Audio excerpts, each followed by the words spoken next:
This episode of This Agile Life has been brought to you by BrilliantAgile.com, providing Agile and Scrum training, consultancy, and personnel. BrilliantAgile.com. Done right, it's brilliant.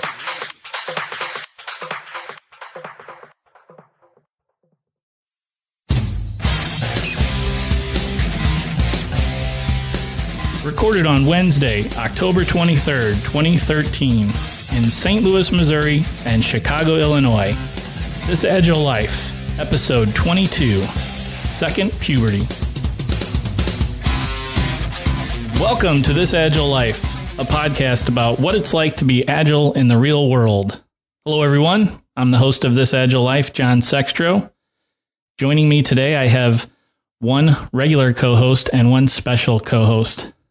Over there across the way from me, all the way over in St. James, Missouri, Mr. Amos King of Binary Noggin. I sure hope that I am the special host. Nope. You're the regular. Oh, man. A Binary Noggin. I'm kind of glad you mentioned that, but it's a little early in the podcast for me. In August, on my 32nd birthday, I started my own company. And so I'm now freelancing / consulting and have a small team that's working with me. Congratulations, Amos. That's a big milestone. Thank you. That's pretty much awesome. Congratulations. Thank you, Zach. Yeah, so our special guest host tonight is Zach Briggs. Zach is has been a professional developer since not too long ago, only since August 22nd, 2012. Zach currently works for Test Double, and he's already been a speaker at the 2013 RailsConf in Portland and the 2013 Ruby Midwest. And in Kansas City. In Kansas City, where it is in the Midwest. So all of these facts are correct to my knowledge, and my mother tells me I'm special, so I believe that is also correct. Hi there. Hi, Zach. Thanks for joining us on the podcast tonight. Well, thanks for having me. And we're going to be talking about a topic that seems to be near and dear to Zach's heart since he's spoken on the topic twice, and it's about self-improvement. And both of your talks, Zach, were titled "Nobody Will Train You But You," correct? Right.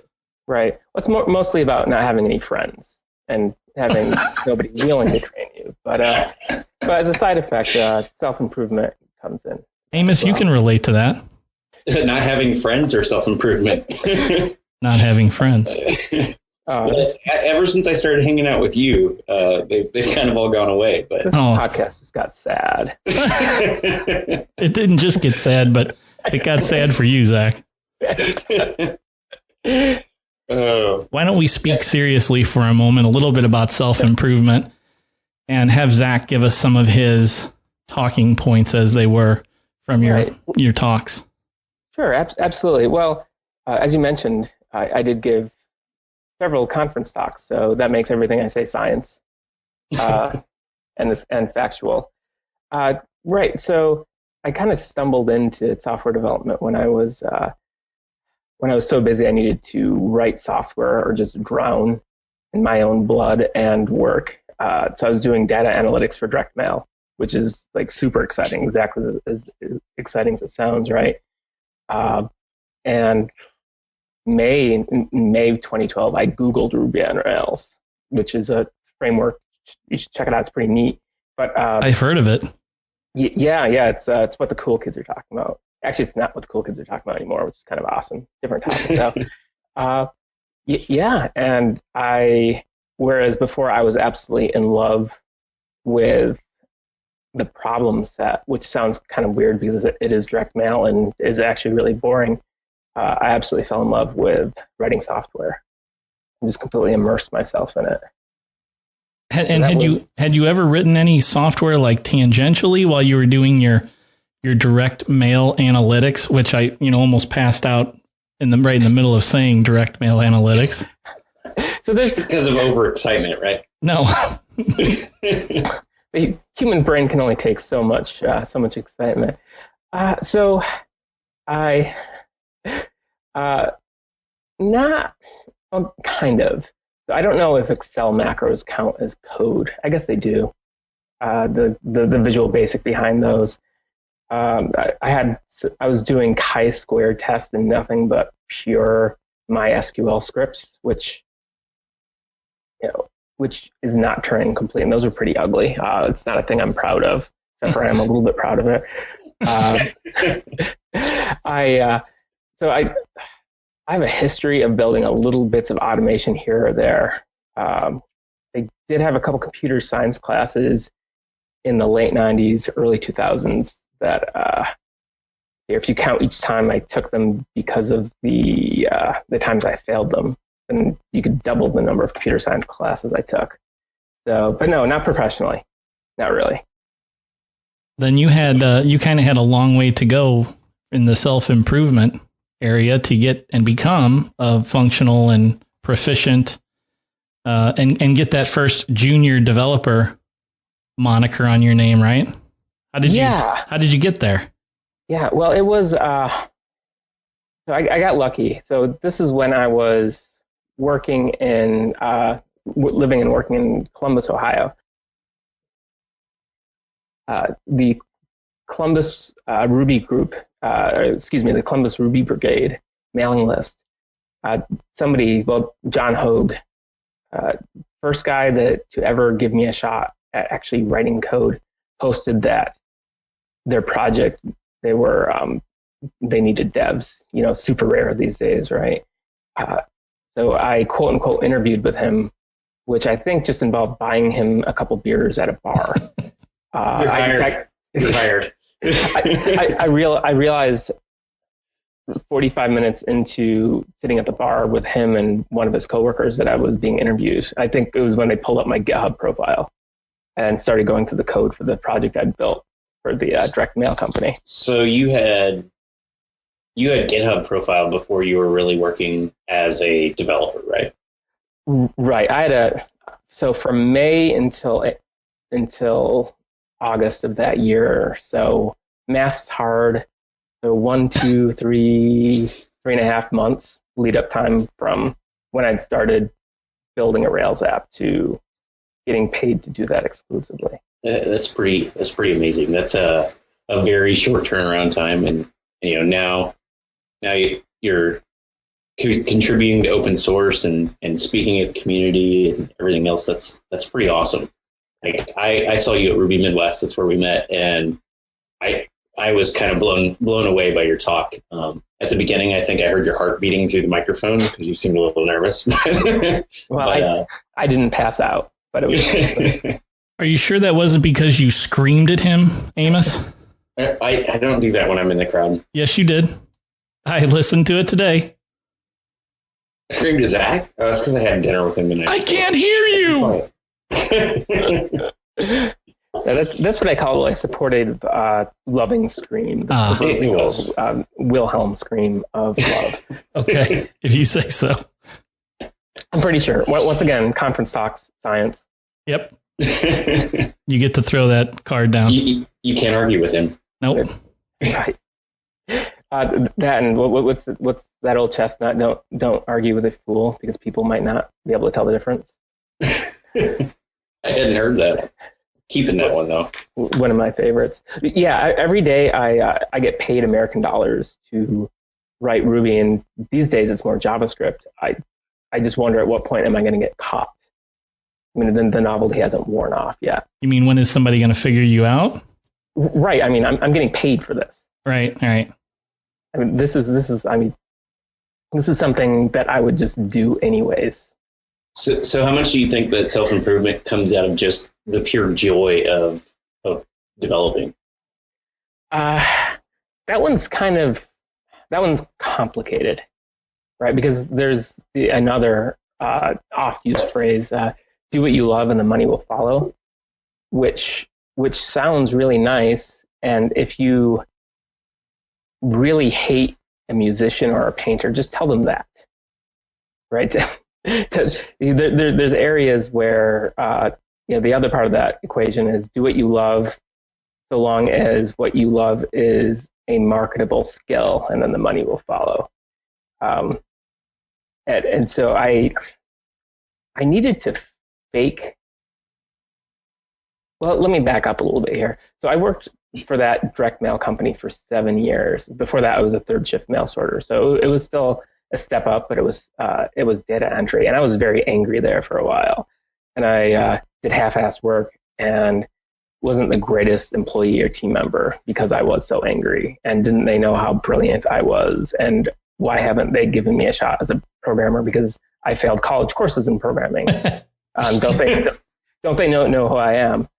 And it wasn't until I stopped being angry and fell in love with a quote unquote boring direct mail problem, which was actually a predictive analytics model creation problem that turned out to be really fascinating to me. Like that was the point where I was able to enter the mental space of being a developer, just falling in love with a job I used to hate. So Zach, are you, in addition to being mostly self-taught and a big guy into self-improvement, do you also use Agile methodologies?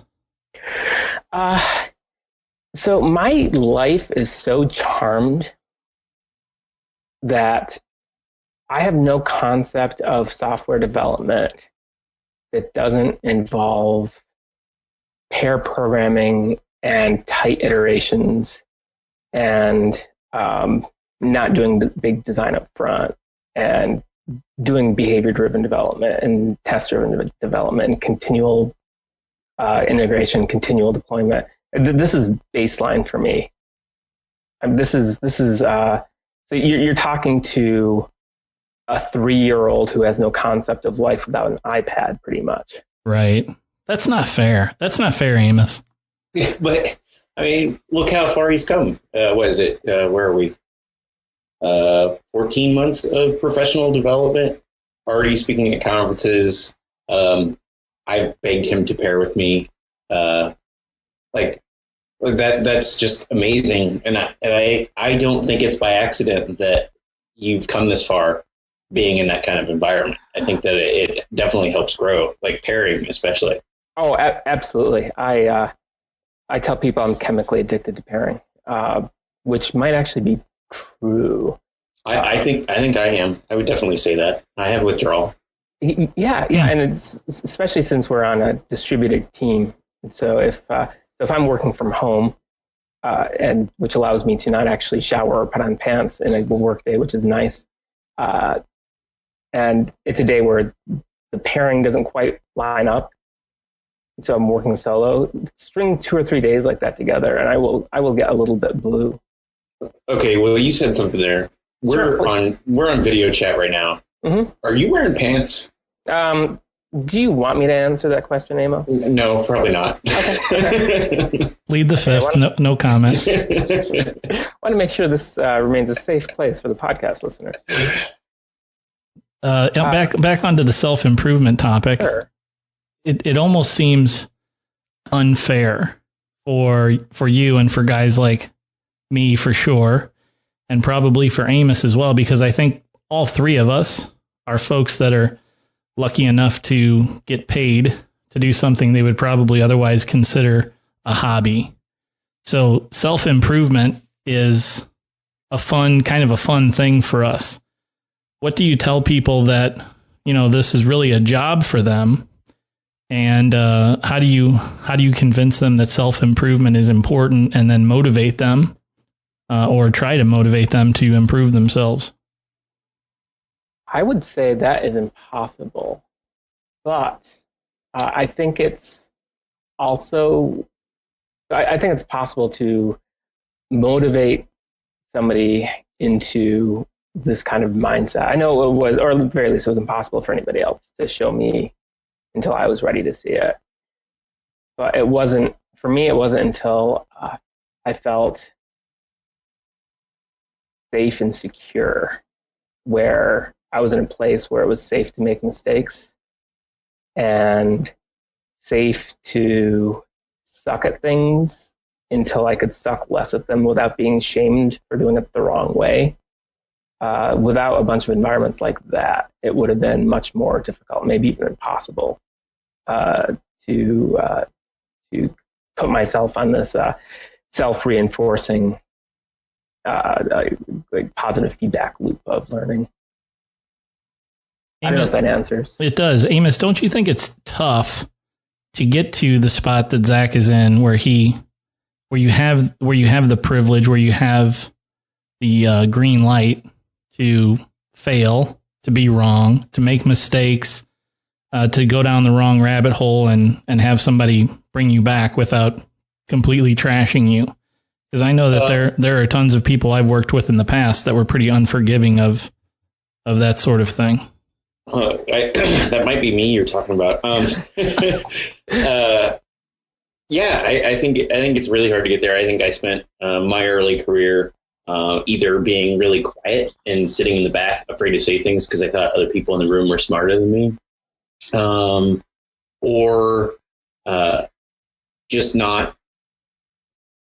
giving, I guess, same thing, not giving my full potential because I thought that if I gave too much, somebody would realize that I didn't know something. I had some great mentors who turned that around for me. And I think that pairing can actually get you into that spot pretty quickly if you have the right pair. Now, some pairs can be pretty unforgiving and call you names and everything else while you're working together. But most people that I know that I would consider good pairs and have been doing it for a while, they're going to make mistakes in front of you too. And you realize that this guy who's been doing it for 5 years that you look up to is making mistakes. So it's okay for you to make mistakes. And I think that was a good thing that allowed me to come forward and start speaking out, which then when people would talk to me about my mistakes, that was fantastic. Where before I wasn't making any because I wasn't doing anything. Yeah, it's that sounds awfully familiar, Amos. It's a lot safer not to do anything, right? It's a lot safer not to try that hard. Right? Have you ever had a government job? I haven't, but I know people who do have government jobs, the types of government jobs that growing up, I was always told that how lucky I would be to get that type of job, with the safety and the security and the pension and the good benefits. And I just watch it destroy souls. Oh, yeah. I've had 2 government jobs, and I don't think I'll ever go back. It was a lack of personal responsibility, which I find is a really good thing for learning too, is taking responsibility for things. And people just didn't do anything. The government allowed you to hide and not work and not learn. Well, I took that opportunity to jump online and start reading things because I can fly through my work pretty quickly. And they never had more work for me because nobody else was flying through their work. So it was helpful in that way, but at the same time, it destroyed me. I didn't want to go to work. I wasn't happy.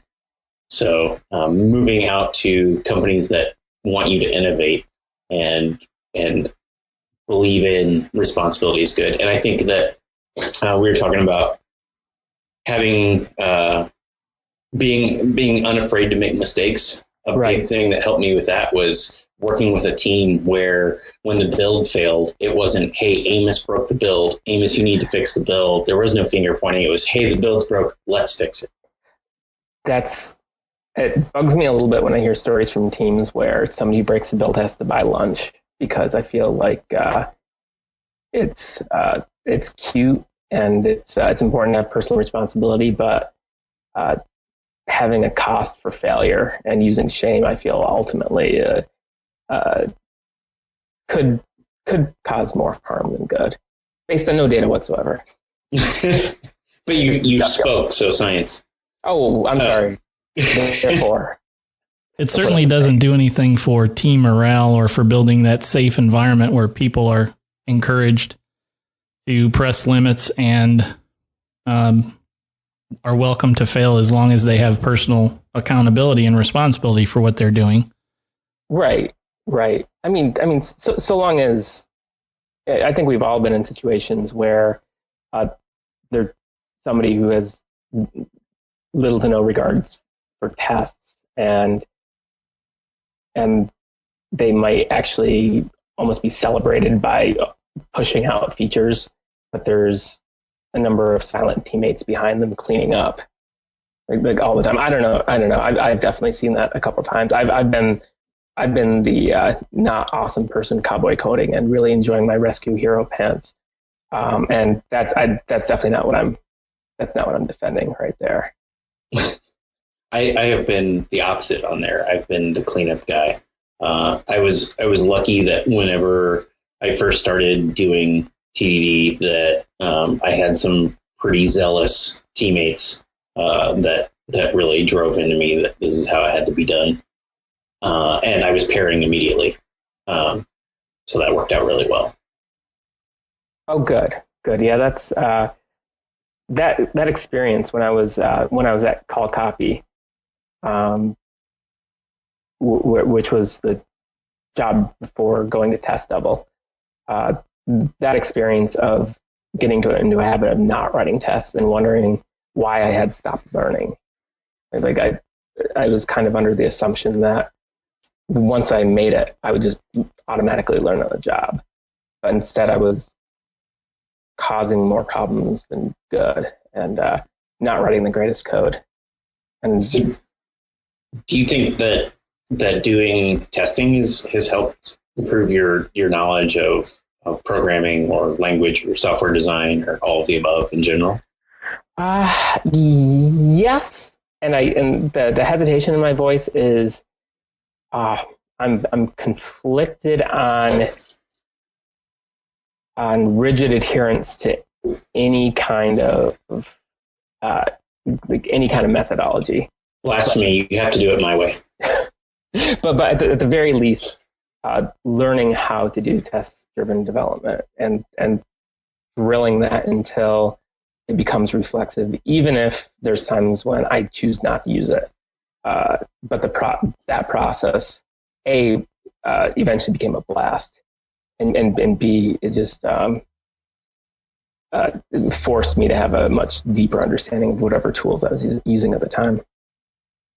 And keep in mind, this is from somebody who works at a company called Test Double. So I probably do somewhat less testing than most of my teammates. Oh no, I won't let them know this. I appreciate that. That's just between us three, right? Yeah, us and whoever listens, which we only have like 5 listeners, and I think it's us. So don't worry about it. That's why we invited you on, is so that we could gain a listener, because you'll probably at least listen to your episode. I am subscribed now. I'm glad I'm glad I know about the podcast. See, that's our plan, is we just keep inviting people on the show until we slowly but surely build up our subscribership. No, that's slow and steady, right? Exactly. Well, it's funny you say that half jokingly, but there's a great blog post. I think the gist of it is do things that don't scale, right?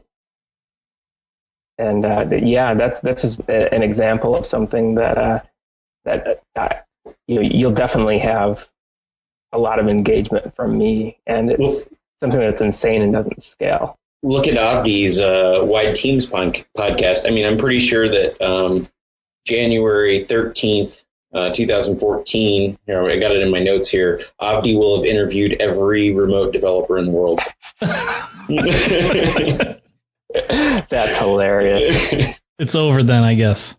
The podcast you'll have to start over. You'll have to come interview me. Oh, start over again. I get it. Yeah.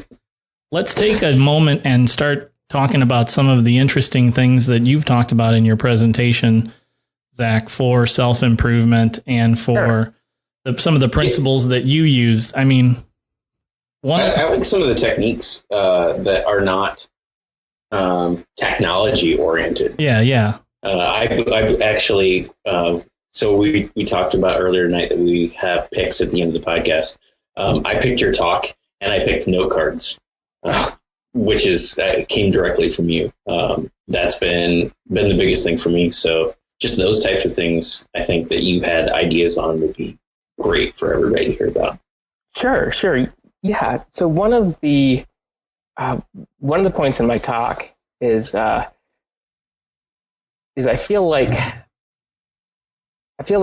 our education, at least the popular the popular conception behind a lot of what Google specifically gives us, which is all of human knowledge at our fingertips at any point, right? We feel like we don't really need to know anything by heart anymore, and that's that might be true, but I think there's a lot of value in knowing a subset of tactical information just absolutely cold. And that tactical information for me is going to be a lot of the Ruby standard library around arrays and strings, a lot of the APIs for Rails, a lot of the jQuery API, a lot of how Backbone and Angular work, right? Just not some obscure library that I might only use once or twice, but when I find myself Googling for something over and over and over again, that's probably a sign that I would get a lot of mileage out of taking the time, writing down, in this case, syntax. It could be a keyboard shortcut for an IDE or a text editor, and maybe writing it down and maybe reviewing it later and learning it cold. And I found by doing that, especially when I was first learning, it emulated 2 or 3 years of experience, I'd say. And so many people quote Einstein all the time when he said, "Never memorize something that you can look up." Oh, right, absolutely. And then you come out with this, and I think a lot of people agree with Einstein. They're like, "Oh, it's so easy to look up, so why do I need to learn it?" And I think that's why doing note cards is kind of a game changer. That, and we seen Einstein's haircut. I mean, really, you want to follow that guy? Yeah, I mean, what has he ever really done, right? Right. I assert that Amos, you, sir, are no Albert Einstein. Well played. I know, because I write down note cards and try to remember things. Thanks, Zach. I'm 40 years old, Zach. I don't know if you knew that about me. I did not. I'm 34. Okay, so I'm the youngin'.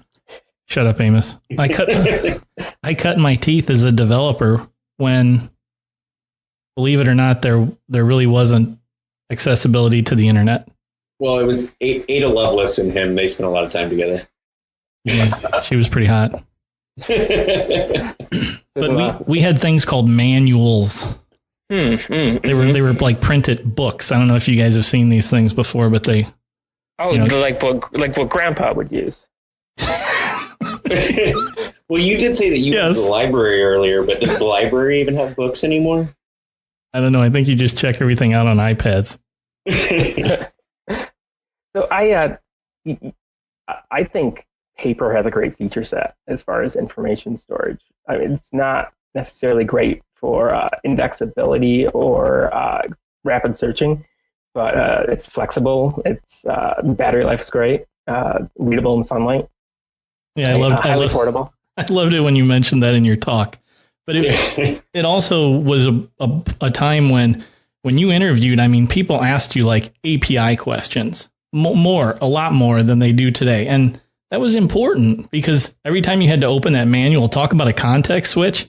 I mean, right. Searching Google, forget about searching Google, pulling a manual off of your shelf, going to the index of the book, trying to figure out where the send email. There's no search button on a book. I would almost argue, so something you mentioned, I just want to catch our audience up on is the context switch. Yeah. And I believe the typical developer only gets something like 3 active hours a day worth of development. I think there's a subset that get more than that. I'd like to think I do, but a lot of it has to do with pair programming. And the more time we spend looking stuff up, that's a context switch. So every little bit of information we don't have costs us a minimum of probably 5 minutes for the average person. So if we have to look up, we don't have to look up that much before half of that 3-hour day is gone. But I wouldn't be surprised, though, with those manuals, since it was more expensive to look things up, if people just naturally, if that information just kind of naturally sunk in more deeply.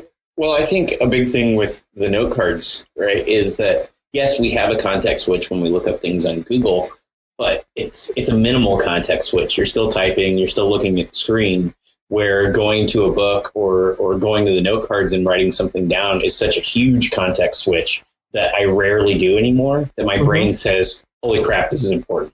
Right. And I rarely actually have to look back at the note cards.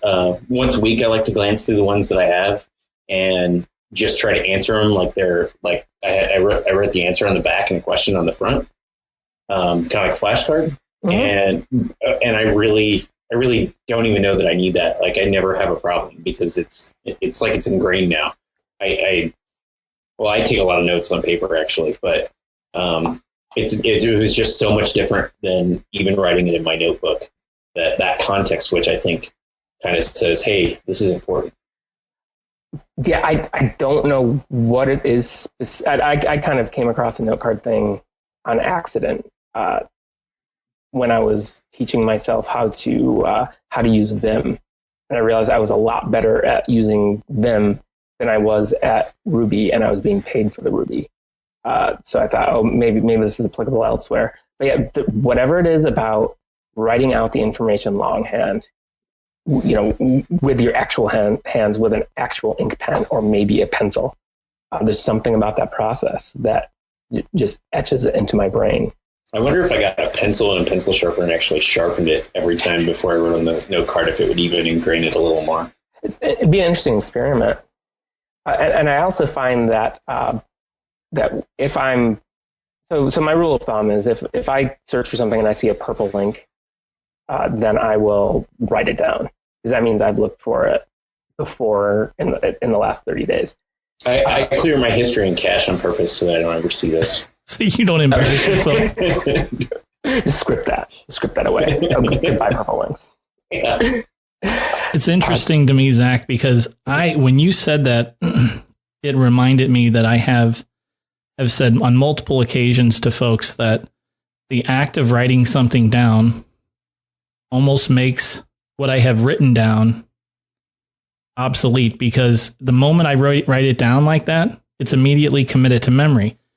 And I wonder, you're one of the few people that I've spoken with that also has that experience. And Amos, I guess you seem to have that experience as well. And I wonder if more people have that experience, or if people are of the other mindset where you'll hear psychologists tell people all the time, if you're worrying about something, write it down to expunge it from your mind. Oh, right? That's interesting.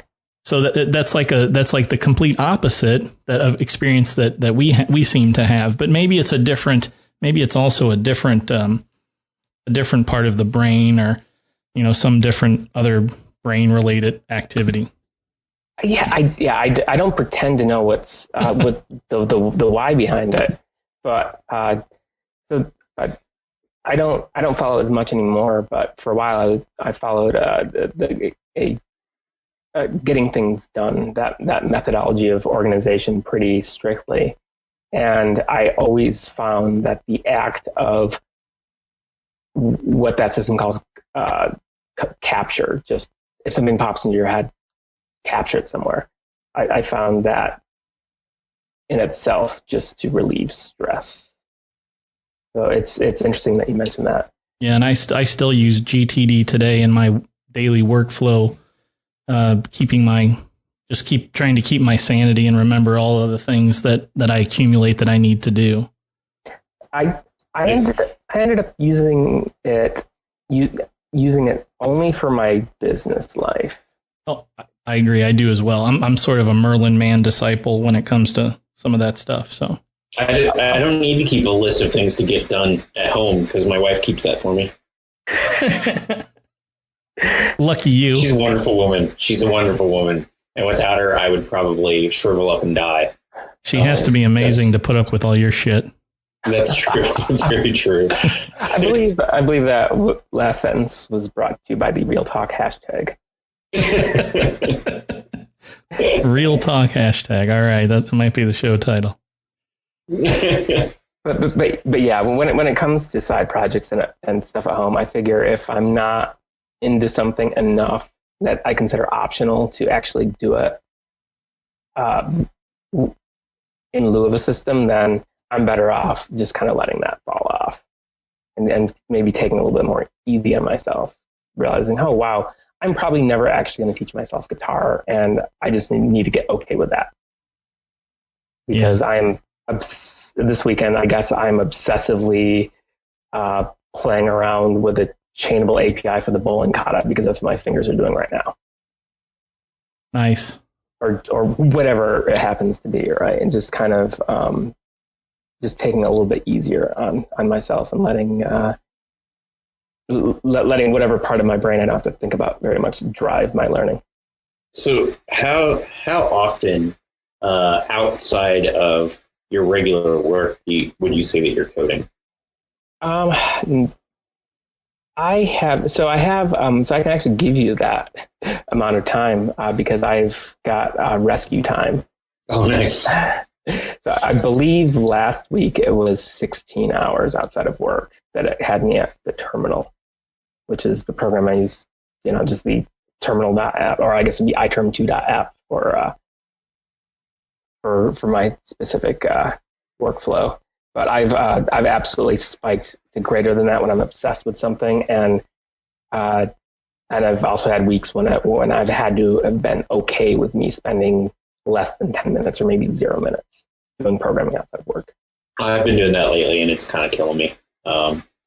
But with starting the business, it's kind of just starting it put a damper on the open source work that I could do, and I didn't do a lot before that either.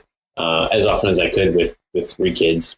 But the one nice thing is my family, they're old enough that they're all doing things. So they're 13, 7, and 5, and they all have evening stuff going on. And like tonight, they're all 3 at the exact same thing. And my wife teaches there. So it's just me on Wednesday nights. So that's my plan. We hadn't been recording the podcast for a while or anything. So my plan is Wednesday nights to be either recording the podcast or working on something. That seems like a great system, and something that you can. There's in my mind, there's nothing worse than setting myself up for failure. I kind of feel bad that I have to schedule it, though. I think that part of it before, that spontaneity of it and which project am I going to work on right now was kind of nice. But at the same time, scheduling it, I think, helps my mind say, okay, it's time to concentrate. Do you save that time for self-improvement, Amos?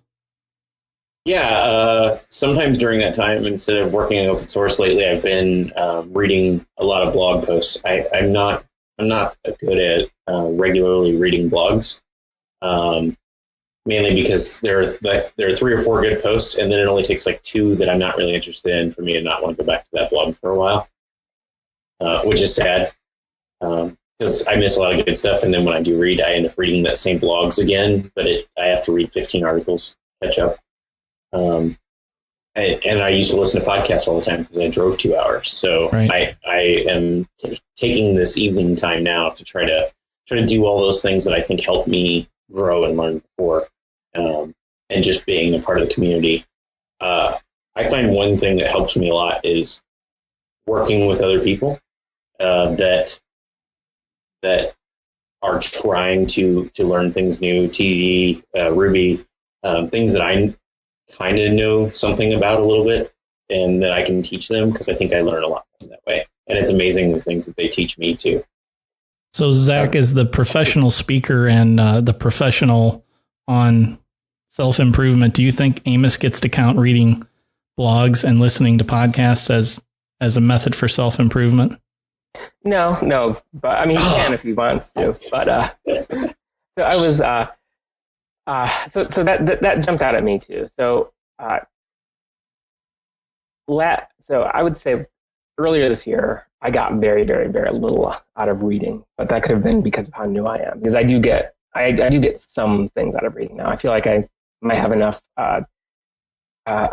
points of reference where reading something might stick. But for the most part, the value in doing and the value in teaching is just so much greater. So you said the value of doing. I mean, trying to think of how I would put it. Maybe call it active reading. When I am reading a blog post or something and they talk about a technique or have a little code snippet, I stop reading and I go try it out. Oh, yeah.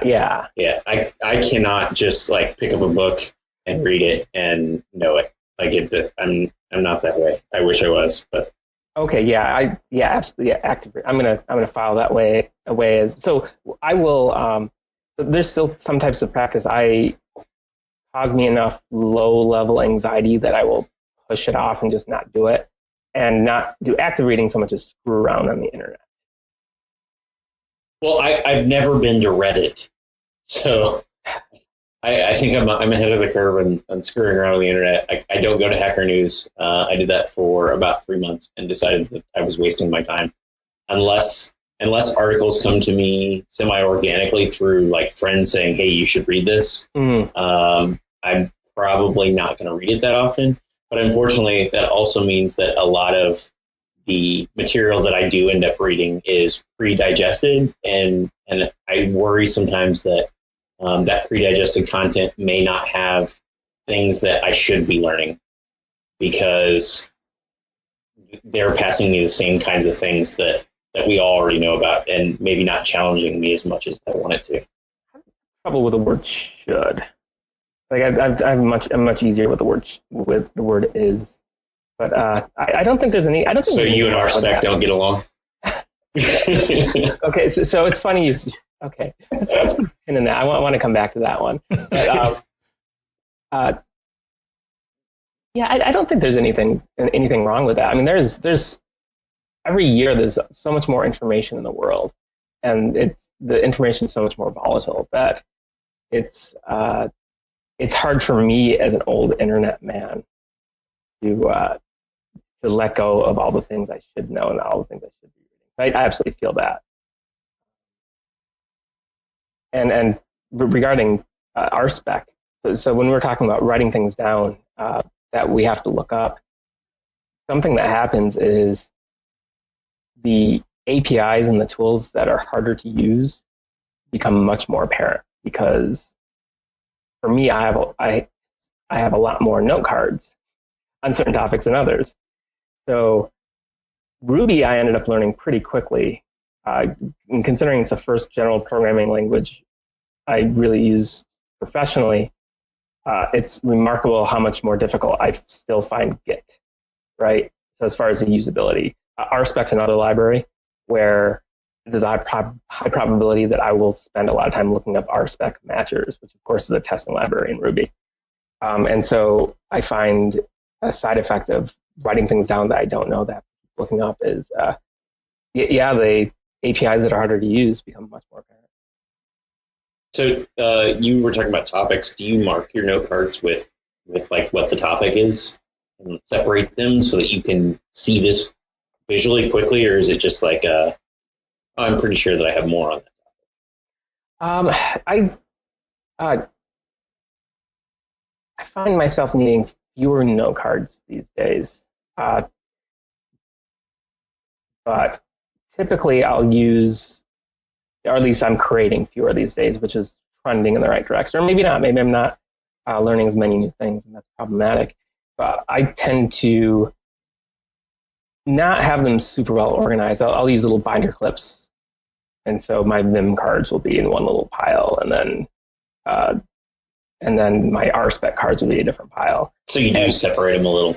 Yeah. But when I realized that just the act of writing them down more often than not was enough to help with some categories, I'd be less likely to keep them.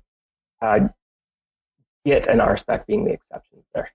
Still have those that I continually reference. Zach, before we get too much further into the podcast, I want to ask you if there are other methods and ideas that you have and that you use to help spur self-improvement. Oh, right. Yeah. Oh, or even that you don't use, just things that you think you'd like to try soon. Right. So there's something that kind of irritates me a little bit, and that's I call it learning Haskell, which is kind of specific. It sounds super specific, but it's kind of not. And then so I'm a victim to this too, where I believe it was the pragmatic programmer that book that suggests learning a new language each year. Dave Thomas. Yeah. Right. Which is a great idea, and I think a great language for people to pick up maybe is the one that they're currently using every day.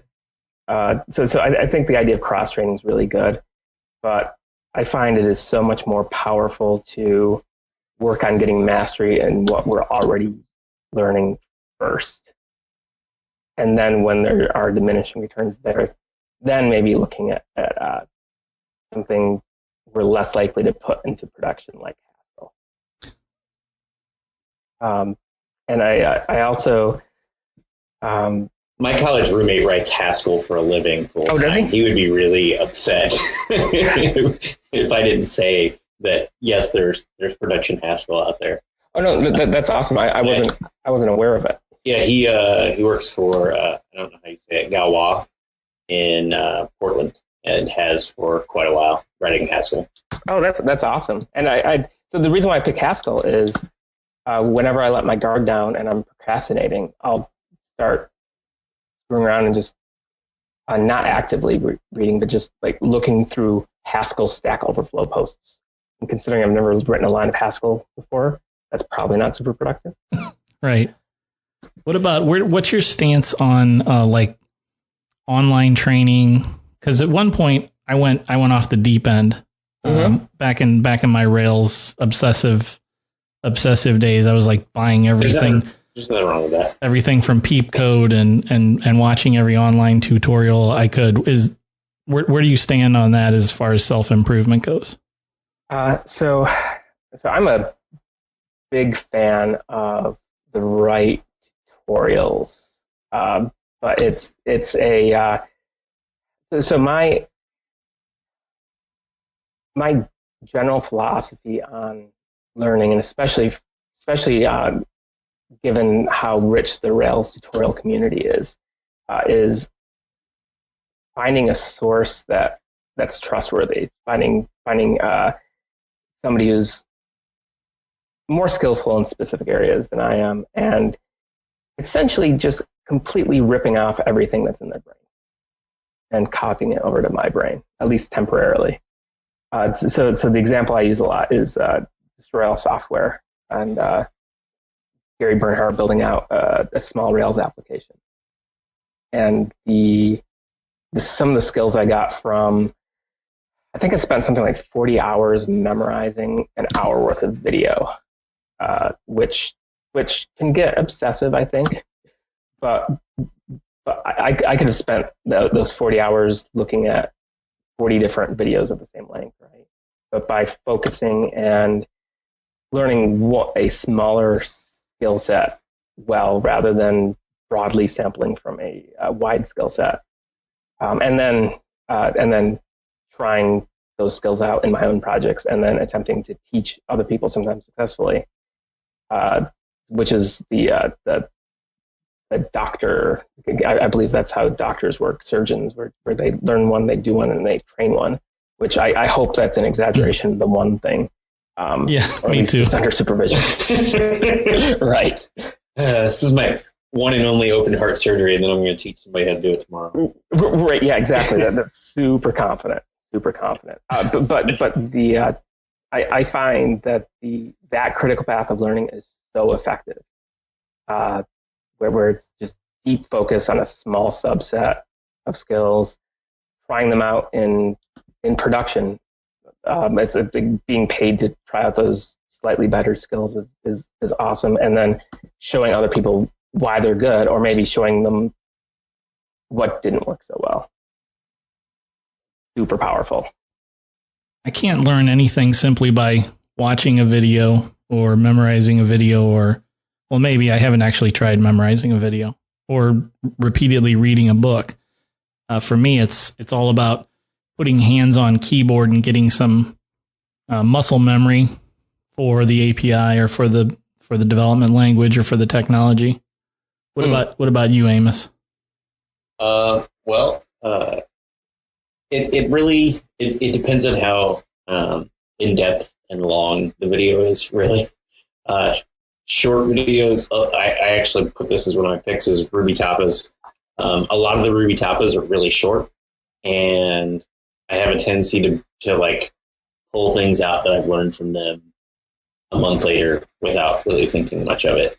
But but for the most part, yeah, if the video is any sort of length at all, I still need to do it. I think I learn better by video and watching somebody than by reading, mainly because it reminds me a lot of pairing.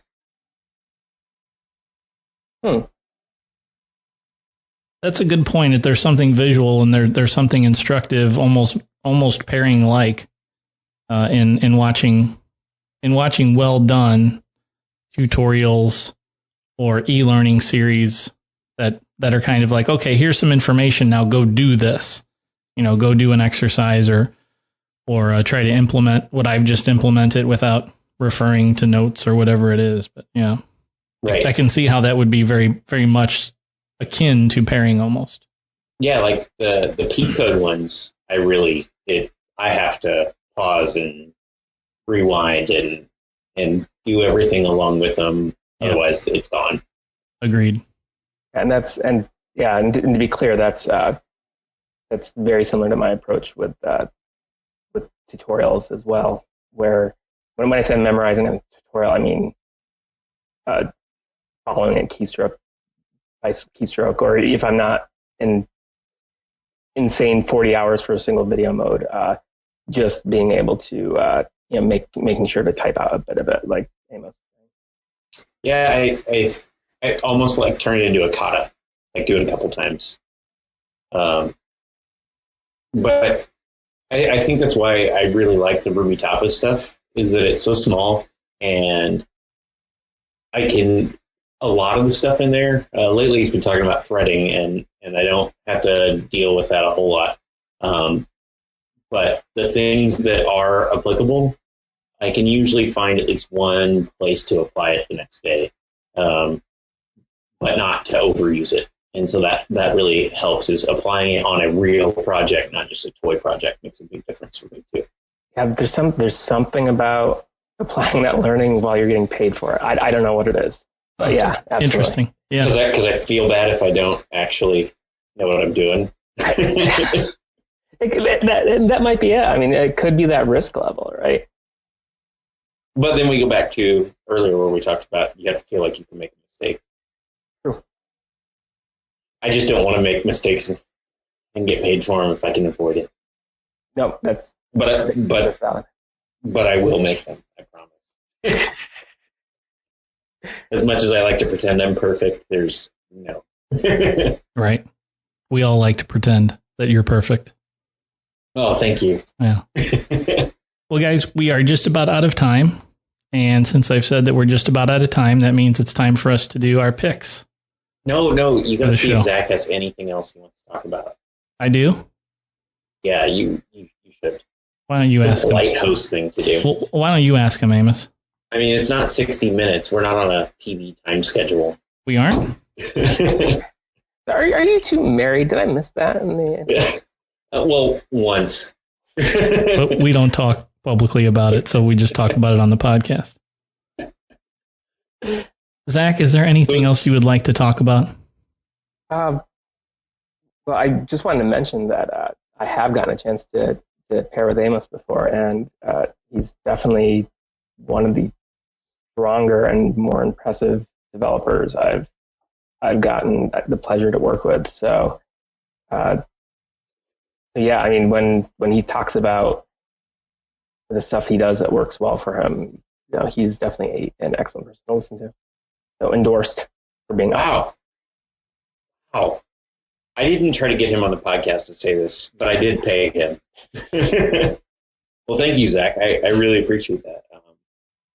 Yeah, and you've inspired me too. That's part of the reason that I was like, hey, we've got to get Zach on here. You're giving me a case of the feels. My heart's all tingly. It's not used to all that blood. Gotta cut that out. You guys are using the F word again. Feelings. They'll go away. Nothing more than feelings. Maybe that should be the title. Maybe you should sing it too. No, I don't think so. I've done enough singing to ruin the show today. Okay, so Amos, do you think it's okay now that you've gotten your super duper pat on the back that you paid Zach to give you? Yeah, Zach, I'll transfer you that money onto Wall later. Promoted podcast. Right. Okay, Amos, why don't you go first with your pick tonight? So I had two, and one is kind of inspired throughout actually, they're both kind of inspired throughout our talks. The first pick that I have is just people. There's so much that you can learn from people, and people are really important. I think too many people. How many times can I say people real quick? I think that too many of us developers sit back and don't realize how much of a people job we have. So just care about others, work with others, and learn from everybody, because you will. Every single person you meet in your life has something that they can teach you. And then the other one is Avdi's Ruby Tapas. They're just, if you're doing Ruby at all, I think, or you want to learn it, I think there's some fantastic little snippets that you can learn in there, and almost everything is pretty applicable immediately, and that's pretty awesome for a video learning service. I'm going to call it a podcast that comes out 3 times a week and continues to be that useful to me. That's amazing, the rate at which those come out. That's pretty awesome. I don't think I could do that. I know I couldn't do that. I know I can't. I did one, and I didn't even finish editing it. Yeah, it's brutally difficult, and you can tell Avdi does it for a living. Yeah, I wonder how much he has it down to a science. Like, is it quick and easy, or does it still take him forever? I think it's still a full-time job. Yeah. We should ask him on Twitter.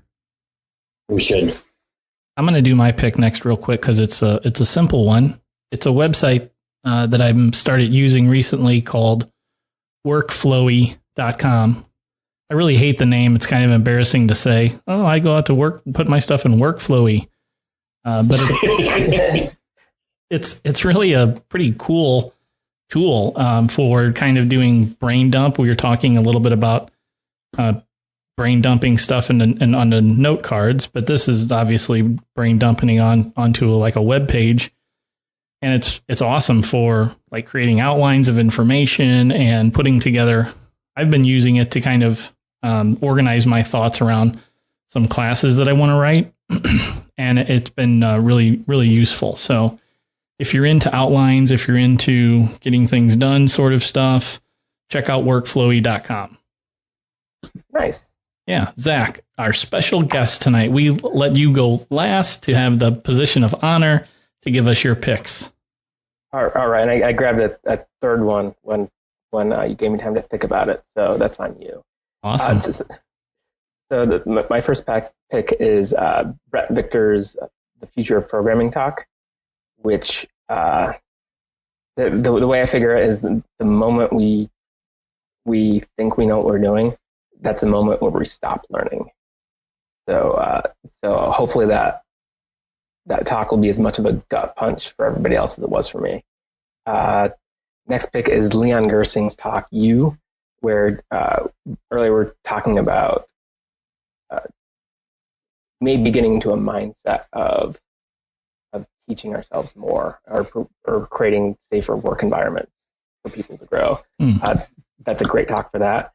And the third pick is the Angela Harm's Ruby Rogues episode, which I believe the episode's called Agile Communication.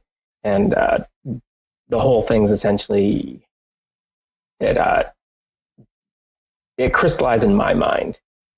It put words to why I love developing and why I wanted to be a developer. And the episode itself is not Ruby specific, and I recommend it to non-developers all the time who need to understand a loved developer in their life. And those are my picks. Awesome. Wonderful. Very good picks. Thanks, Zach. So we are officially at the end of this episode. It's been wonderful. Been very interesting to talk about how what your views are for self-improvement, Zach, and hearing what Amos has to say as well. But liar. Yeah. He doesn't care anything about what I have to say. His eyes say ever. I'm compelled to say these things about you, Amos. I really appreciate being on the show. Thank you for having me. Thank you. Sometimes I wish that Tice was here with you, because it's a totally different dynamic, and you would have been like, wow. Yeah, you would have been like, wow, for sure. Although I told you, Amos, Jason has morphed into he's gone from like Jason the Gray to Jason the White or something. I don't know. These things happen. He's different. Yeah, something happened to him. I called mine second puberty. Happened when I was 29. Like suddenly I woke up and decided, wow, I don't like being mean to people. It doesn't make me feel good anymore. I just stopped. You grew up? I maybe, although I hope that never happens to me. Maybe a little bit. I think that is our show title, Second Puberty. Although I can't spell it because I haven't gone. I'm still waiting for my second puberty so I can finally grow a beard. Me too, Amos. All right, guys, let's wrap it up, and I'll ask each of you to tell folks where they can find out more about you. Amos, where can people check you out on the internet? I can be found on GitHub and Twitter at Adkron, ADKRON. I actually have a few posts up on my blog now, dirtyinformation.com. It's still ugly as always, but whatever. At least I'm getting stuff out there. And if you want to, you can follow my company, my new company, on Twitter at Binary Noggin. And I will be really happy to have a follower on there. It makes me feel good. So that's about it. That's where I can be found. You know what they say about Twitter followers? The first million are the hardest. Heard that. Yeah. Zach, where can people find out more about you? So I tend to write about squishy, feely stuff at theotherzach.com. And there'll be more technical stuff up on testdouble.com, which is our company's website and blog. Are you on Twitter? Can we follow you on Twitter anywhere? You are more than welcome. I am the other Zach on Perfect. Twitter. Not that one, the other one. Right, the other one, the one that spells Zach with ZACH. So who is the other? Who is the? It doesn't matter. You're the one and only. You're our only Zach. Always another Zach. Of course. Of course. Well, thanks again, Zach. It's been great having you on the show. Really appreciate you taking time out of your busy schedule to join Amos and myself over here on This Agile Life. Thank you. It's been a pleasure. And as always, you guys can follow me. I forgot to mention that. You can follow me on Twitter at JCSextro, or you can check out my blog thing, one of those webloggy things, at johnsextro.com. And definitely check out our website for the show at thisagilelife.com to find these show notes and all of our past episodes, at least most of them, although somebody told me some episodes are missing out there, Amos. I got to figure out what's going on with that. That's not good. I think you screwed something up. Me? I'm just trying to get people to rate us on iTunes so that we show up for other people. Yeah, rate us on awesome. Rate us on iTunes. That would be awesome. And you can tweet us at This Agile Life. That's it, everyone. Thanks for listening, and keep living this Agile life.